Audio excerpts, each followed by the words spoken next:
I have quite a few hobbies, like D&D, Lego, collecting Pokemon cards. They're things that I can come back to time and time again.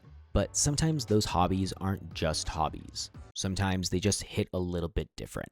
I'll end up stumbling into a new interest, and instead of just enjoying it, my brain ends up fixating on it. Suddenly I'm watching hours of videos, joining every Discord server I can, and then filling up a laundry list of things that I just need to do.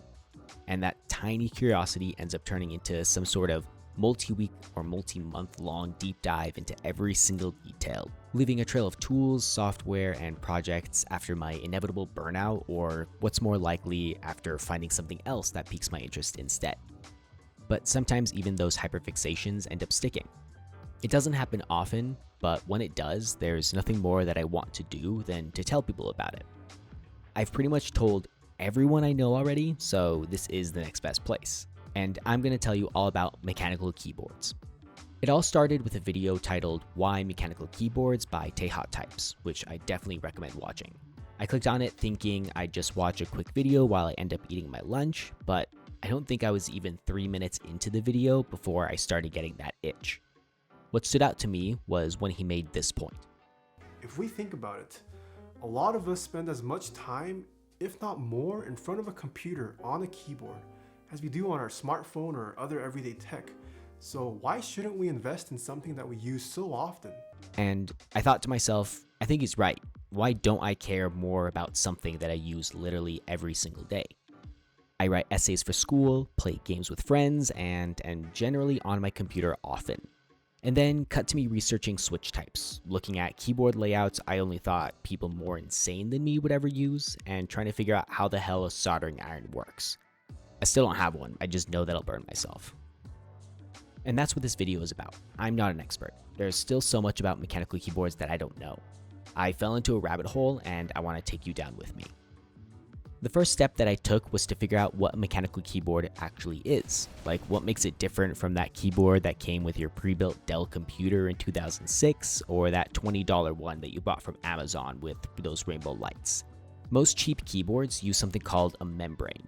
Basically, when you press a key, you're squishing down a piece of rubber or silicone underneath the key until it hits a contact point, which actually registers your input. This tends to result in quieter key presses, but ends up feeling squishier. I really don't know how to explain it, but there's that. A mechanical keyboard, on the other hand, uses mechanical switches for each key. Switches have their own physical mechanisms that press down and register keystrokes. This ends up meaning better durability and a more consistent typing experience, and they honestly just sound so much better. Within a mechanical keyboard, there are a few main sections. First, the board itself. This includes the case, plate, and PCB, or printed circuit board. It's what actually reads your key presses. The second are the switches and stabilizers. Stabilizers go underneath longer keys like Enter and Spacebar and are generally used to keep them from wobbling around. And finally, we have the keycaps. That's the part that you can actually see and touch, which I think are probably the most important things on the keyboard, honestly. And each part of each section is highly customizable. It's honestly up to you what you want to do with it. Let's start with the four main components of a keyboard. The case is the outer shell, which is what holds everything together. You can get cases made of plastic, metal, acrylic, and even wood. What the case is made out of not only changes how heavy the board itself is, but also how it sounds when you're typing. The case also determines how many keys your keyboard will have, but we'll talk about that a bit later. Then we have the plate. This sits inside the case between the keycaps and the PCB and holds your switches in place, kind of like a support beam. Similar to the case, different materials change the sound and feel. Using a heavier material, like brass, gives a deeper metallic sound with a harder feel when typing. Meanwhile, lighter materials, like polycarbonate, are lighter in sound and feel a lot softer to type on. Finally, the PCB, or the printed circuit board. As I said before, the PCB is what actually reads your key presses. Some PCBs are hot swappable, which means you can plug them in and change them out whenever you want. Others require you to solder everything in, making it a bit more permanent. Next up are the switches: linear, tactile, and clicky. When you press a key down and feel uniform resistance, that's a linear switch. They're smooth all the way down and generally require less force to press. Tactile switches differ from linear switches in that there's a little bump on the switch itself that you can feel as you're pressing the key down. It's like a little signal that says, hey, your key press registered, you can let go now.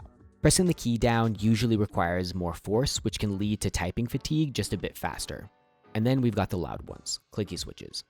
They're functionally the same as tactile switches with that same bump. Where they differ is that clicky switches have a little piece of plastic inside the switch that make an audible click sound when pressed. And finally, and in my opinion, probably the most fun part, are the keycaps. They come in all different kinds of colors, materials, and profiles, meaning the shape and height of the keys. I prefer cherry profile, though I have been eyeing some DSA keycaps to try out. You can completely change the vibe of your board just by swapping out the keycaps. You can go for keycaps that look like they belong on an old IBM keyboard in a 1980s office, or maybe you want some nice pastel colors or grayscale minimalism. I've seen keycaps inspired by bento boxes, metro stations, plants, space, and even a keycap set all about different types of beans. The beans one was a joke on a Discord that I can't find anymore, so I'm just gonna go ahead and put an image of beans for you. Enjoy that, I guess.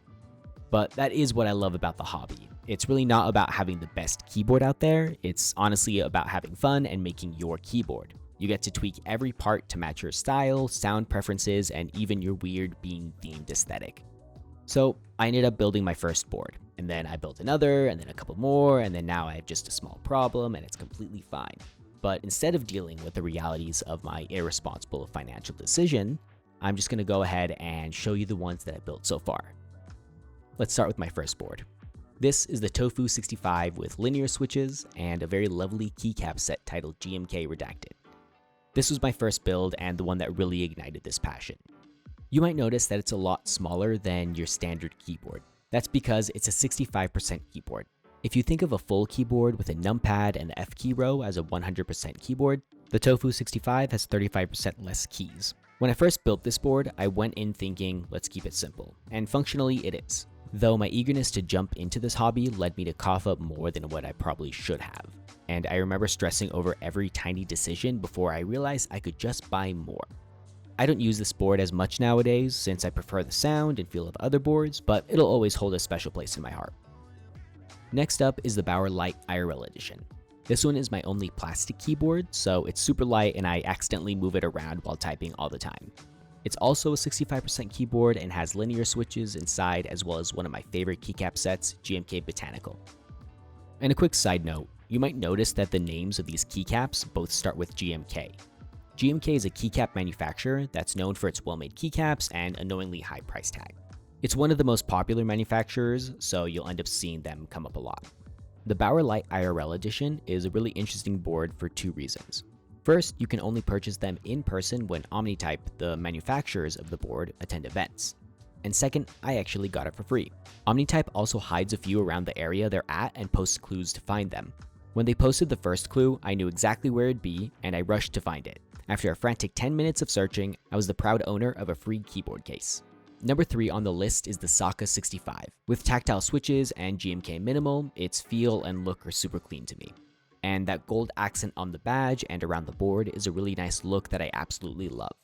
Almost to the end, we've got number 4. This is the Rainy 75 in all its pink glory, with a Hello Kitty escape key to finish the look. This board is my only 75% keyboard, which is a layout that retains the F row. Additionally, it's an interesting one for me because it's the only pre-built mechanical keyboard in my collection with the keycaps included with the board. I haven't done any modifications and I think I can still duke it out with the rest of my boards. And last but certainly not least, the Win Studio Ola. By far the weirdest board in my collection, the Ola is a 40% keyboard with a numpad. It's so small that I had to turn part of the numpad into arrow keys. And don't even get me started on the location of the question mark because it's still the biggest pain to remember. The Ola is running a set called Retro Mixed Lights by Kikobo. I really like that multicolored design. With this board, it really takes me out of my comfort zone and forces me to use layers. Layers are alternate layouts that can be switched between by holding down a certain key. You can see that my spacebar is separated into two pieces with an FN key in the middle. If I hold the key down, I'm in a new layer and all of my keys can now function differently. For example, if I'm not holding down the FN key, I can press 2 on my numpad as normal. But if I'm holding down the key, that 2 then turns into the up arrow. It takes some time getting used to when you start having a whole bunch of keys and multiple layers, but I haven't gotten down that far. And that's all of my boards. I got into mechanical keyboards because I was curious. That little spark of, hey, that's cool, turned into something that I find incredibly interesting. I went from not caring about what I was typing on to being that annoying person who complains about having to use a regular keyboard. Also, I find that I actually enjoy typing. There's this website called Monkey Type, and I'll just sit there and type lines of sentences swapping between keyboards. And it honestly wasn't really something I expected to enjoy doing on my days off. There's still a lot that I haven't even touched on. I could go on and talk about the different keycap profiles, spring weights, and even the custom keycaps and the community around that. The world of custom mechanical keyboards is vast, and I'm still learning more and more. So yeah, that's my little rabbit hole. Thanks for letting me talk about it.